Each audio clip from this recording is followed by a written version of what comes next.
agradeço pelo convite que me foi feito para falar nessa audiência pública a respeito do passaporte sanitário em todo o território nacional. Quando eu recebi a pauta dessa audiência pública, me foi informado que estaria em discussão o projeto de lei número 1158 de 2021, que é um projeto de lei que cria o passaporte em todo o território nacional. Então, eu li a lei, esse projeto de lei, li inclusive a justificação, né, para quem, falando aqui, para quem estiver assistindo, que não entende como é que funciona um projeto de lei, tem o texto legal e logo em seguida tem a justificação, a justificativa. Por que que esse projeto de lei ele foi criado e por que que constam aquelas determinações na lei. Então, eu li tanto a lei como a justificação. E tenho coisas a falar tanto sobre a lei como a justificação. Inicialmente, a gente tem que ver o seguinte, que esse projeto de lei 1158 cria em todo o território nacional, então não é só no estado A, no estado B, é em todo o território nacional, e diz que esse passaporte sanitário valerá para viagens nacionais e internacionais. Então, se o sujeito quiser viajar de ônibus ou de avião em território nacional, ele vai ter que apresentar este passaporte. Logo em seguida, ele fala também que deverá apresentar esse passaporte também para check-in em hospedagens. Então, não é só para locomoção em território nacional e internacional, não é só para pegar ônibus, pegar avião, é também para fazer check-in em hotéis. Então, a coisa vai além da mera locomoção em território nacional, mas a permanência em determinados lugares também vai ficar comprometida com esta lei deste jeito que está escrita. Eu não vou nem falar a respeito dos problemas gramaticais que eu encontrei nessa lei. Me pareceu, né, com todo respeito, uma lei feita às pressas, uma lei feita de forma assodada, que inclusive nem por correção ortográfica passou. Tá? Mas eu não vou nem entrar nesse aspecto, porque não vai dar tempo. Então, eu vou me referir ao mérito mesmo da lei, mas é só uma observação para que vocês percebam, né, como que a coisa está sendo feita no país. É uma lei, um projeto de lei que sequer passa por uma revisão ortográfica, e isso já é muito sintomático, a meu ver. Isso é um sintoma de algo muito grave. Então, vamos lá. Esse projeto de lei fala que o Ministério da Saúde vai confeccionar um passaporte sanitário por meio do Conect SUS Cidadão. E esse Conect SUS Cidadão vai apresentar a carteira de vacinação digital, certificado de vacinação com o nome da vacina, o nome do fabricante, número de doses que a pessoa tomou, a data que a pessoa tomou essas doses. Vai ter que apresentar também certificado de teste PCR negativo, mostrando a data, a hora, o resultado que deu, quem foi que fez o teste, né, a unidade que fez esse teste, ou seja, tudo relacionado a essa questão da vacina e do Covid. E esse Conect SUS também teria que apresentar um certificado de que o viajante se recuperou de eventual contaminação com a assinatura do médico. E esse certificado teria validade de até 180 dias. A questão é a seguinte: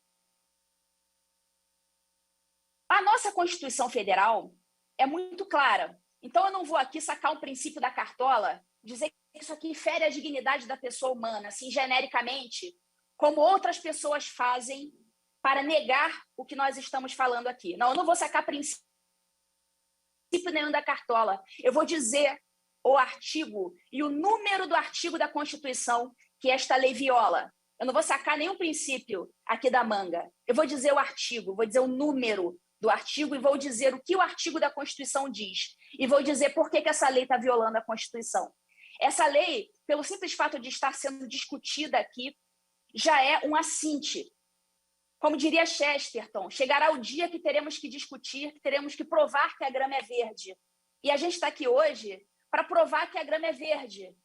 Nada que está sendo falado aqui hoje deveria ser falado de tão óbvio que é. Então, esta lei viola a Constituição Federal no seu artigo 5º, eu vou dizer o artigo especificamente, tá? Artigo 5º, inciso 15 da Constituição Federal, a partir do momento que a Constituição diz que é livre a locomoção no território nacional em tempo de paz. Pelo que eu sei, nós não estamos em guerra. Nós não estamos em guerra. É livre a locomoção no território nacional em tempo de paz, podendo qualquer pessoa, nos termos da lei, nele entrar, permanecer ou sair com os seus bens. Então, primeira regra constitucional que esta lei viola, artigo 5º, inciso 15 da Constituição Federal. Então, isso está muito claro. Eu não tirei nenhum princípio da cartola, eu estou dizendo o artigo, estou lendo o que ele diz, estou dizendo o seu número, o seu inciso. Tá? Viola a liberdade de locomoção no Brasil, que é garantida por norma que não sequer pode ser modificada por emenda constitucional. É cláusula pétrea da nossa Constituição. Então, não pode, se nenhuma emenda constitucional pode modificar este artigo, que dirá uma lei ordinária, como esta que está sendo proposta pelo projeto de lei 1158 de 2021. Então, nem emenda constitucional pode mexer nisso. Então, que dirá uma mera lei ordinária? Então, isso é de uma obviedade galopante, que é realmente assintoso alguém ter que vir aqui para falar isso. Mas vamos lá. Esse projeto de lei fala que essa lei entraria em vigor 180 dias após a sua publicação e ficaria válida enquanto a OMS não declarar o fim da emergência sanitária. Então, segundo problema aí, essa lei coloca a soberania nacional brasileira nas mãos de um organismo internacional não eleito por nós. Coloca a nossa soberania nacional nas mãos da OMS. O que a OMS tem que dar seus pitacos nas soberanias nacionais pelo mundo? Então, coloca inteiramente a soberania nacional nas mãos de uma organização internacional não eleita. Então, se a OMS resolver dizer que a pandemia não acabará nunca, ficará o Brasil eternamente vinculado a decisões de coletivos não eleitos como a OMS. Então, além de violar a liberdade de locomoção que é garantida no Brasil, viola também a soberania nacional ao subjugar, colocar o Brasil de joelhos ante a OMS, que não tem soberania alguma sobre o nosso território nacional. E deveriam os nossos congressistas zelar pela soberania do nosso país e não fazer isto aqui, e não colocar o nosso país de joelhos perante uma organização internacional, um coletivo não eleito por nós. Essa é a primeira coisa que a gente espera de um congressista, e isso não está sendo feito aqui. Essa lei determinaria que um documento autorize o trânsito de pessoas, e isso eu não tirei da minha cabeça, eu tirei lá da justificativa da lei. Esse projeto de lei diz expressamente na sua justificativa, tá? Não estou inventando com as minhas palavras, eu vou ler da forma como está escrita, da forma como está escrito no projeto de lei. A justificativa diz o seguinte, abre aspas, o que sugerimos é que essa caderneta de vacinação da Covid-19 seja utilizada como, atenção, documento que autorize o trânsito das pessoas, bem como o retorno das atividades das redes de hotelaria e similares. Então, veja bem, uma lei que está expressamente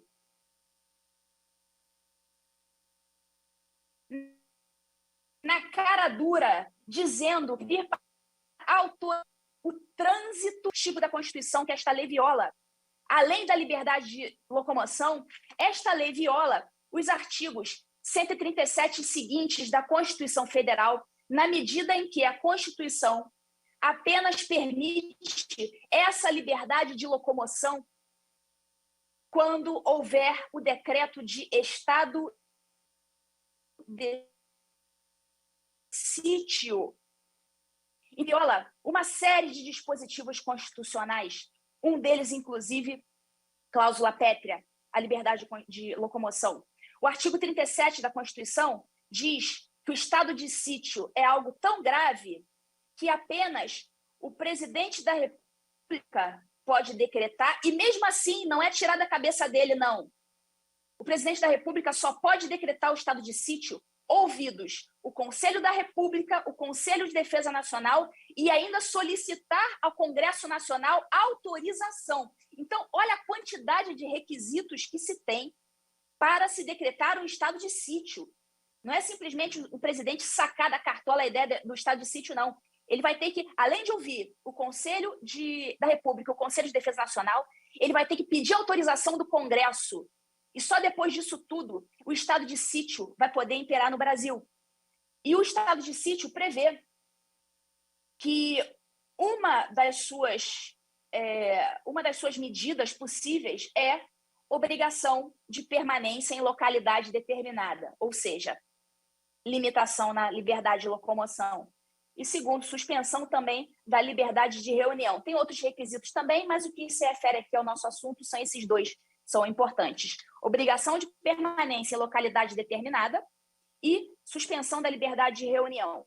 Ou seja, somente no estado de sítio é possível fazer este tipo de limitação de forma tão gravosa. E mesmo assim, tem que passar pelo presidente da República, pelo Conselho de Defesa Nacional, pelo Conselho da República, pelo Congresso Nacional, e ainda assim, não acabou.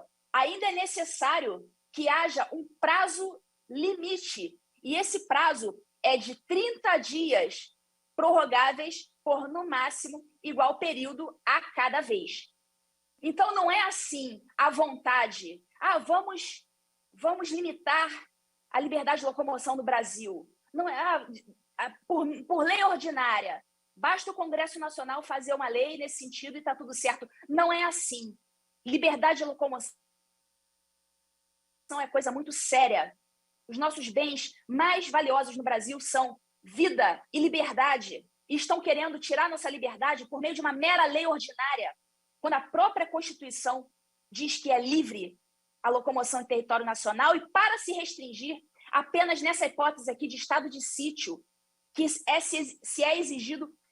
são exigidas uma série de limitações, uma série de requisitos para se instituir o estado de sítio. Não é assim, dessa forma que é feita. Então, aqui eu estou fazendo uma análise estritamente jurídica e mostrando aqui, apontando exatamente os dispositivos da Constituição que esta lei viola. Eu não estou enganando ninguém, não estou tirando princípio da manga, princípio da cartola, não estou aqui divagando, eu estou mostrando, estou dizendo artigo, estou dizendo número. Isso não precisava estar acontecendo. E se chegamos a esse ponto, é porque o Estado ditatorial já se implantou. Só que é preciso que algumas pessoas digam o óbvio. É preciso que algumas pessoas venham aqui dizer que a grama é verde. E essa é a minha finalidade aqui hoje, dizer que a grama é verde. Então, está encerrada a minha fala, agradeço pelo convite e que Deus nos ilumine a todos.